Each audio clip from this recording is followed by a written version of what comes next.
자, 오늘 제가 준비한 기업은 금호석유입니다. 금호석유 관련돼서는 제가 저번에도 몇 번 다뤘었는데 최근에 유가도 오르고 그리고 경영권 분쟁 관련돼서 흐름이 나쁘지 않은 것 같아서 오늘은 금호석유에 대해서 한번 다뤄보도록 할게요. 사실 금호석유의 최근 주가를 보면 거의 한 반토막이 났거든요. 30만 원대에서 지금 16만 2천 원 정도까지 떨어졌습니다. 기존 투자자들한테는 되게 아쉬운 상황이긴 하지만 새롭게 투자하는 사람들한테는 오히려 지금이 찬스가 될 수 있다고도 생각을 합니다. 최근에 금호석유의 잠정 실적이 나왔거든요. 나온 실적이 생각보다는 나쁘지 않았습니다. 거의 컨센서스에 부합할 정도로 나왔는데 21년도 실적이 매출액 기준으로는 20년도 대비해서 거의 한 76% 상승을 했고 영업이익은 220%, 당기순이익은 240%나 상승을 했습니다. 주요 원인으로는 제품이 많이 팔렸다, 그리고 스프레드 확대에 따른 수익성 개선이 있었다, 이렇게 보실 수 있을 것 같아요. 자, 그러면 금호석유를 투자할 때 있어서 우리가 어떤 점을 봐야 되는지, 그리고 얘네들은 도대체 뭐를 팔고 어떻게 팔아야 잘 팔리는지, 요거에 대해서 한번 다뤄보도록 할게요. 이거는 저번 영상에서도 한번 설명을 드렸는데 금호석유는 대표적인 석유화학 기업입니다. 석유화학 산업에 포함되어 있는 기업들 같은 경우는 상당히 일반인들이 보기에는 도대체 뭐를 파는지가 헷갈리는 경우가 많거든요. 왜냐하면 여기 뭐 SBR, BR, 라텍스, PS, ABS 딱 봐도 뭐가 뭔지 잘 모르겠죠. 왜냐하면 주위에서 우리 눈에 흔히 볼 수 있는 것들은 바로 오른쪽에 여기 나와 있는 뭐 타이어, 신발, 장갑, 전자제품, 자동차 이런 쪽이거든요. 간단하게 이야기하면 여기 왼쪽에 나와 있는 것으로부터 오른쪽에 있는 이런 것을 만들 수 있습니다. 근데 금호석유는 바로 왼쪽에 있는 이런 제품들을 만든다라고 보시면 될 것 같아요. 대표적인 금호석유의 사업 부문은 합성고무랑 합성수지입니다.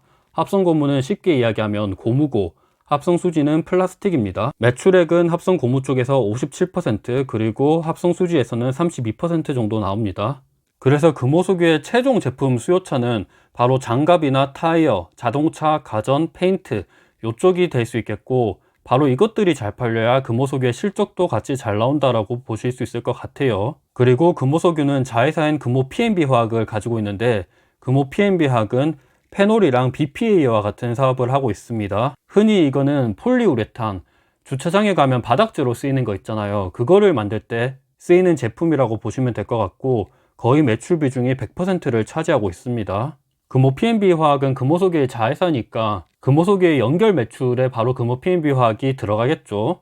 투자 포인트에 대해서 설명을 드리기 앞서서 진짜 간단하게 한번 어떤 산업인지에 대해서 알아보는 거고, 여기 보시면 합성수지, 합성고무가 있죠. 금호석유는 이쪽에 사업을 하고 있습니다. 그리고 페놀이랑 아세톤, 요거는 금호석유의 자회사인 금호 P&B 화학이 하고 있고요.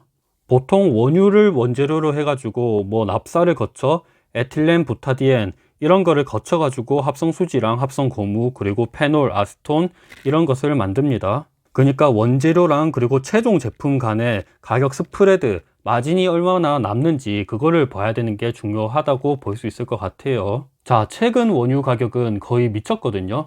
거의 100불을 바라보고 있는 상황이고, 요거는 사실 코로나 때문에 공급망 축소 요거랑도 관련이 있기는 하지만 최근 들어 이렇게 많이 오르는 대표적인 이유는 바로 러시아랑 우크라이나 그쪽이 워낙 난리를 치다 보니까 이렇게 오른 경향도 좀 크다고 볼 수 있을 것 같고, 사실 보통 이렇게 원재료 가격이 오르면 금호석유와 같은 석유화학 기업들의 최종 제품 가격도 가격 전가를 같이 할 수 있기 때문에 보통 주가가 좋다라고 이야기를 많이 하거든요.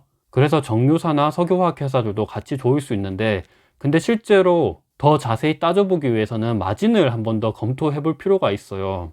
만약에 원유 가격이 많이 오르는데 금호석유가 파는 뭐 합성수지나 합성고무 쪽의 제품 가격을 많이 못 올리면 오히려 수익성이 많이 안 좋아질 수 있다라는 거죠. 근데 작년 같은 경우는 이제 대표적으로 코로나 때문에 라텍스의 제품 가격을 많이 올릴 수 있었죠. 그래서 거의 금호석유는 역대 최고 실적을 거뒀고, 뭐 이거는 과거니까 이제부터가 중요하겠죠. 그러면 이제부터는 어떻게 될지를 한번 살펴볼게요. 일단 원유 가격은 지금 거의 90불을 넘긴 상황이다, 이렇게 보실 수 있을 것 같고, 자, 이거는 페놀이거든요. 금호 P&B 화학이 하고 있는 사업이죠. 페놀의 가격이 지금 괜찮은 상황입니다. 이 페놀도 결국에 원유를 통해서 만들어요. 페놀이 보시면 12월 정도쯤에 이렇게 조금 떨어졌다가 다시금 이렇게 많이 올라가지고 최근에 진짜 엄청나게 많이 오른 모습을 보실 수 있을 것 같아요. 자, 페놀의 가격은 지금 괜찮은 상황인데 이 페놀을 만들기 위한 원유 가격은 어떻게 움직였냐를 보시면 페놀이 조금 빠졌다가 많이 오른 것과 비슷하게 원유 가격도 최근 들어 조금 빠졌다가 많이 올랐던 모습을 볼 수 있을 것 같습니다. 여기서 우리가 유추할 수 있는 거는 원유 가격이 오른 분만큼 페놀의 가격도 같이 올렸다. 그래서 스프레드는 나쁘지 않았다. 아, 페놀의 수익성은 나쁘지 않을 수 있겠구나. 이렇게 보실 수 있을 것 같아요. 그렇다면 다른 사업을 한번 볼까요? 이거는 스틸앤부타디엔 고무 SBR이라 그러거든요. 앞서 보셨던 금호석유의 합성 고무 사업을 이야기하는 겁니다. 이 SBR의 최근 가격은 작년 11월 정도부터 해서 이렇게 많이 떨어졌다가 최근에는 조금밖에 못 올랐습니다. 그런데 원유 가격은 최근에 어떻게 변했죠? 합성 수지가 많이 떨어지고 조금 오르는 것과 다르게 원유 가격은 조금 떨어지고 많이 올랐습니다. 이 원유로 합성 수지를 만드는데 최근에 원유 가격이 많이 오른 것과 다르게 합성 수지는 조금밖에 못 올랐다라는 거죠. 그러면 스프레드가 별로 안 좋을 수 있겠다. 이 합성 고무의 수익성이 별로 안 좋을 수 있겠다. 이렇게 보실 수 있을 것 같아요. 물론 이 사실이 원유 가격 같은 경우는 지금 지정학적 리스크가 크기 때문에 이게 다소 해결되고 그리고 겨울이 지나고 날씨가 좀 따뜻해지면 이 원유 수요가 좀 줄어들거든요. 그렇게 되면 스프레드 개선이 어느 정도 이루어질 수 있기 때문에 그것도 우리가 뭐 기대는 해볼 수 있습니다. 그렇지만 지금 당장 보이는 숫자 자체는 그렇게 긍정적인 상황은 아니다. 이 합성 고무 쪽으로는 가격 전가가 충분히 이루어지는 것 같지는 않다. 이렇게 보실 수 있을 것 같아요. 자, 그러면 금호석유의 최근 핵심인 라텍스를 한번 보죠. 라텍스 같은 경우도 최근 들어 수출 단가가 이렇게 많이 떨어지고 있는 추세입니다. 재작년이랑 작년에는 이 라텍스가 엄청나게 많이 팔려서 금호석유의 실적이 역대 최고치를 찍었는데 최근 들어서는 이 라텍스의 가격과 수출량이 많이 떨어지고 있는 추세죠.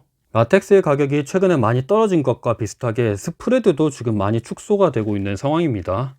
아무래도 요거는 상당히 조금 우려스러운 부분이라고 생각을 할 수 있을 것 같고, 왜냐하면 이 라텍스의 수요가 많이 필요했던 것은 코로나 때문에 위생 관점이 전환된 거가 되게 크거든요.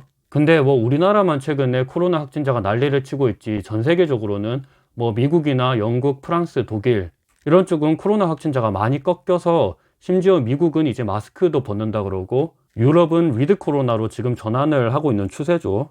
그런 점을 봤을 때는 조금 수요가 둔화될 수 있다. 그래서 가격이 어느 정도 좀 떨어지고 있다. 이렇게 보실 수도 있을 것 같아요. 금호석유의 대표적인 사업인 합성 고무랑 합성 수지를 보면 일단 수출을 많이 하고요. 합성 고무는 동남아랑 중국 쪽에 수출을 많이 합니다. 그리고 합성 수지는 중국 쪽이죠. 그래서 금호석유의 실적이 잘 나오기 위해서는 동남아랑 중국 상황을 우리가 눈여겨보는 게 중요할 것 같고요. 그런 점에서 합성 고무를 많이 파는 동남아, 말레이시아 쪽을 보시면 말레이시아의 최근 코로나 확진자가 이렇게 많이 증가하고 있는 추세를 보이고 있습니다. 이렇게 되면 이쪽으로 고무, 그러니까 라텍스 이런 쪽을 많이 팔 수 있기 때문에 요거는 우리가 긍정적으로 볼 수 있을 것 같죠. 작년 8, 9월쯤에 이렇게 정점을 찍었다가 많이 떨어져서 라텍스의 가격도 많이 떨어졌었는데 최근 들어서는 이렇게 많이 오르고 있다. 요거는 우리가 긍정적으로 볼 수 있을 것 같고, 그리고 싱가포르도 마찬가지입니다. 싱가포르도 최근 들어 코로나 확진자가 엄청나게 증가를 하고 있습니다. 이렇게 되면 라텍스 수요가 많아지는 거 아니야? 라텍스 가격이 많이 오를 수 있는 거 아니야? 이렇게 생각을 해볼 수 있는데, 근데 수요가 있으면 이제 공급이 또 있죠. 근데 라텍스 공급 과잉이 어느 정도 진입됐다라는 이야기도 조금씩 나오고 있습니다. 뭐 사실 이것 때문에 최근에 라텍스 가격이 많이 떨어진 경향도 크죠. 여기 보시면 글로벌 수요는 220만 톤 수준인데 작년 하반기부터 해서 23년 신규 증설 규모가 거의 85만 톤에 상회한다라고 합니다. 뭐 LG화학도 10만 톤, 한솔케미칼도 10만 톤, 금호석유 7만 톤, 그리고 말레이시아 기업이랑 뭐 이런 쪽에서 여러 가지 증설을 많이 하다 보니까 이것도 공급 과잉 우려가 어느 정도 나타나는 거죠.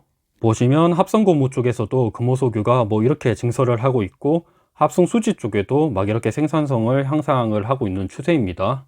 그리고 금호석유의 자회사인 금호 PMB 화학이랑 뭐 금호 미쓰이 화학, 금호 폴리캠 이런 쪽도 계속해서 증설을 하고 있는 추세예요. 이렇게 캐파를 늘리는 게 수요가 앞으로 늘어날 거니까 이렇게 확장을 하고 있는 거거든요. 근데 문제는 이 수요랑 공급 사이에서 균형을 우리가 봐야 돼요. 저는 개인적으로 괜찮을 거라고 생각을 하고 있는데, 왜냐하면 이따 뒤에서도 보겠지만 금호석유의 가격이 진짜 많이 떨어졌어요. 이 정도면 뭐 선반영을 했다, 저는 이렇게 보고 있는데, 뭐 일단 이건 사람마다 생각이 다르니까 일단 계속해서 한번 보죠.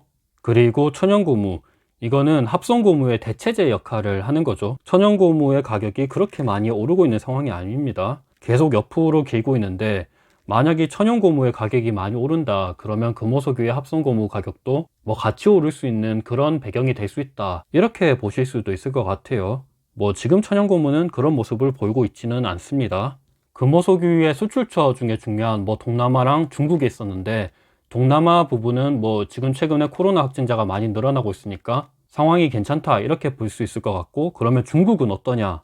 사실 중국 상황은 지금 그렇게 좋지만은 않습니다. 요거는 중국의 GDP 성장률을 나타내는 차트인데, 1992년 요때부터 거의 30년 동안 지금 GDP 성장률이 거의 역대 최저 수준에 나타나 있는 상황입니다. 지금 거의 5%도 안 되고 거의 한 4% 요 정도밖에 안 되거든요.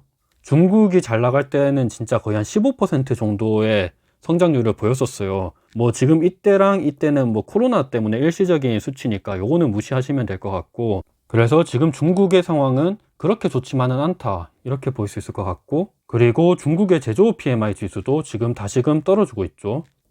비제조업 PMI 지수도 마찬가지입니다. 건설 쪽의 PMI도 떨어지고 있고, 이렇게 중국의 경기 상황이 별로 좋지 않으니까 중국의 시진핑은 계속해서 기준금리를 낮추면서 경기 부양을 하고 있는 모습을 보이고 있어요. 중국의 지준율이라 그래가지고 요거도 계속해서 낮추고 있고, LPR도 계속 낮추고 있는 모습을 보이고 있죠. 그리고 MLP, 중기자금대출금리, 요거도 최근에 급격하게 낮췄습니다. 전체대출 우대금리도 현재 3.7%까지 두 차례 연속을 낮췄습니다. 이렇게 경기 부양을 하는 이유가 뭐냐 그러면, 올해 10월쯤에 시진핑 3연임을 공식화할 당대회가 개최될 예정입니다. 시진핑은 어떻게 해서든 3연임을 해야 돼요. 그러기 위해서는 뭐 눈에 보이는 가시적인 성과를 보여줘야 될 거 아니에요. 그래서 이렇게 계속해서 경기 부양을 하고 있는 모습을 보이고 있고, 그래서 지금 4%요 정도밖에 안 나오는 걸 거의 코로나 이전 수준인 한 7%요 정도까지는 최소한 만들어야 된다라는 거죠. 금호석유 입장에서는 이렇게 중국의 상황이 별로 안 좋으니까 최근에 주가도 많이 꺾인 경향이 있는데, 만약에 시진핑이 적극적으로 경기 부양을 해서 경기가 어느 정도 살아난다, 중국의 상황이 나쁘지 않다, 이러면 뭐 금호석유도 괜찮은 모습을 보여줄 수가 있겠죠. 그래서 뭐 최근 들어 미국이랑 영국 이런 쪽에서 출구 전략으로 금리를 올리고 돈을 억제하는 모습을 보이는 반면에, 금호석유랑 밀접한 관련이 있는 중국은 경기 부양을 하고 있다, 요거는 오히려 우리가 투자 포인트라고 생각을 해도 될 것 같아요. 그리고 금호석유의 전방 산업 중에 하나인 자동차 쪽에서는 요거는 중고차 가격을 나타내는 거거든요.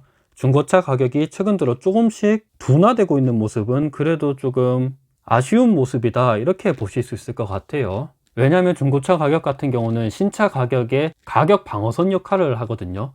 요거는 다소 아쉬운데, 근데 반대로 중고차 가격이 이렇게 떨어진다는 거는 최근 들어 반도체 수급 이슈가 어느 정도 완화될 수 있다, 그러면 자동차를 생산을 많이 한다, 이렇게도 보일 수 있기 때문에 뭐 요거는 한번 나와봐야 알기는 하겠지만, 저는 그래도 뭐 무조건 나쁘다 이렇게는 생각을 안 하고 있습니다.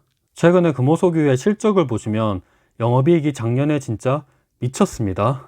근데 올해 실적은 어느 정도 조금 떨어질 것은 뭐 거의 확실시 되고 있지만, 저는 개인적으로 지금의 주가는 많이 선반영을 했다, 이렇게 보고 있거든요. 분기 영업이익 추이를 보면 뭐 실적이랑 주가랑 같이 움직이는 모습을 볼 수 있고요. 올해 실적은 뭐 어떻게 나올지 한번 봐야 되겠죠. 금호석유의 PBR 밴드 차트를 보면 지금 역사적인 최저 수준인 0.7배까지 떨어졌거든요. 참고적으로 0.42배 여기까지 떨어진 거는 코로나 때문에 떨어졌습니다. 그래서 요거랑 비교하기는 조금 무리가 있다라고 보고 있고, 과거에 0.7배까지 이렇게 떨어졌을 때는 항상 떨어졌다가 이렇게 다시 올라왔었어요. 2015년 16년도 때도 이렇게 떨어졌다가 다시 올라왔었죠. 그래서 이 밴드 차트로 봤을 때도 지금이 저점이지 않을까, 이렇게 생각을 하고 있기는 합니다.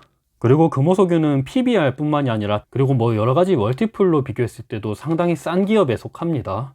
그래서 금호석유의 투자 포인트를 한번 간단하게 정리를 해보면, 현재 주가는 버는 돈 대비해서 너무 싸다라는 거죠. 지금 멀티플은 진짜 이렇게 싼 기업이 있을까 할 정도로 쌉니다. 그리고 두 번째로는 코로나 이후에 위생 관점의 변화가 생겼다, 특히 동남아 지역이 그렇죠. 저는 이거는 일시적인 게 아니고 메가 트렌드라고 생각을 하거든요. 이 위생 관점은 진짜 앞으로 계속해서 갈 거라고 생각을 하고 있기 때문에 저는 요거도 긍정적으로 보고 있고, 세 번째로는 반도체 쇼티지 해소 후에 자동차 공급이 증가할 수 있습니다. 그러면 이쪽으로 플라스틱 수요가 많을 수 있으니까 요거도 볼 수 있을 것 같고, 네 번째로는 건설 및 조선, 요쪽 인프라 투자에 대한 수요가 증가하고 있다라는 거거든요. 특히 중국 쪽에서 이렇게 투자를 계속해서 하려고 하는 모습을 보이고 있죠. 그리고 다섯 번째, 요거는 제가 다음 영상에서 한번 다시 설명을 드릴 건데, 경영권 분쟁 관련돼서 앞으로 주주 친화적인 기업 그리고 높은 배당 수익률을 기대하고 있다. 뭐 배당 성향을 늘리든지 아니면 자사주 매입을 더 하든지 이런 식의 주주 친화적인 모습을 볼 수 있다라는 것도 긍정적으로 볼 수 있겠죠. 반대로 투자 리스크는 어떤 게 있냐를 보시면, 첫 번째로는 다운 사이클, 뭐 피크아웃 우려, 맨날 나오는 거 요거죠. 최근에 금호석유의 주가가 많이 떨어진 게 뭐 요거 때문에 많이 떨어졌습니다. 여튼 뭐 이런 리스크도 있고요. 두 번째로는 첫 번째랑 똑같죠. 공급 증가 대비 수요 위축 우려가 있다. 뭐 공급이 이번에 늘어날 것은 당연시되고 있고, 우리가 예측하기 힘든 부분은 수요 쪽이죠. 그래서 이런 우려도 우리가 생각해보고, 세 번째로는 이거는 사이클 산업이거든요. 사이클 산업은 진짜 잘못하면 강제 장토가 될 수도 있습니다. 강제 장토가 되면 거의 한 5년 정도 동안 묵혀둬야 될 수도 있어요. 이런 리스크도 한번 생각해보고, 네 번째로는 화학산업 특성상 감이 잘 안 잡힙니다. 아까 뭐 ABS, 뭐 라텍스, SBR 이런 쪽에 우리가 딱 들으면 감이 안 잡히죠. 요거도 투자하기에 있어서 조금 꺼려지는 부분이라고 볼 수 있고, 다섯 번째로는 제품 스프레드 예측이 쉽지 않다. 시크리컬 산업 같은 경우는 뭐 철강이랑 뭐 조선, 화학 이런 것도 다 마찬가지겠지만 투자 난이도가 상당히 높습니다. 진짜 한번 잘 들어가면 대박을 노리기도 하는데, 잘못 들어가면 완전 쪽박을 차기도 하는 게 이쪽 산업이거든요. 그래서 이런 리스크도 한번 생각을 해볼 수 있을 것 같아요. 오늘은 금호석유에 대해서 다뤘고, 금호석유가 최근에 뭐 실적도 나쁘지 않고, 그리고 무엇보다 주가가 많이 떨어졌고, 이것과 더불어서 여러 가지 투자 포인트가 있기 때문에 요거를 한번 정리해서 보여드렸습니다. 어느 정도 다소 도움이 되셨길 바라고, 저는 참고로 네이버 블로그도 하고 있는데 경영대 뉴턴을 검색하시면 이외에도 다양한 자료들을 올리고 있습니다. 감사합니다.